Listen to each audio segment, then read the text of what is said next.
ముందుగా ఈ big TV వారికి నూతన సంవత్సర శుభాకాంక్షలు మరియు అలాగే రాబోతున్నటువంటి సంక్రాంతి పండుగ శుభాకాంక్షలు.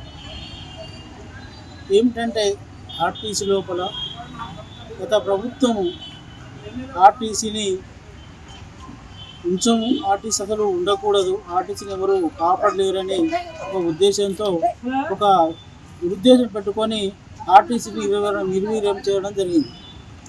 వీరి లాస్ట్కు 32 మంది కార్మికులు చనిపోయినా, 50 మంది కార్మికులు దెబ్బలు తిన్నా, ఎలాంటి కార్మికులు సదుపాయాలు కల్పించకుండా డిపోలలో ఎప్పుడు కిలోమీటర్లు పెంచి 3 రోజులు 2 రోజులు 2 రోజులు 1 రోజుకి మార్చి మరి చావులకు పెళ్లిళ్లకు పోకుండా చేసి ఈ సంస్థ లాభాలకు రావడానికి మరి దోహదపడ్డారు.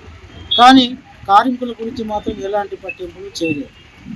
ఇప్పుడు ఏదైతే కాంగ్రెస్ ప్రభుత్వం గెలిచిందో వారికి మేము ఒకటే విజ్ఞప్తి, అయ్యా మేము ఏదైతే గత ప్రభుత్వం కేసీఆర్ గారు కూడా మమ్మల్ని విలీనం చేస్తా అని హామీ ఇచ్చి మరి గెజెట్ కూడా జారీ చేసి వెళ్ళిండు. దాని ప్రకారం మీరు దయచేసి ఆర్టీసీని తొందరగా విలీనం చేయాలని కోరుకుంటున్నాం. అలాగే ఆర్టీసీ హైకోర్టు ఆదేశానుసారం ఆర్టీసీలో ఎన్నికలు నిర్వహించాలి.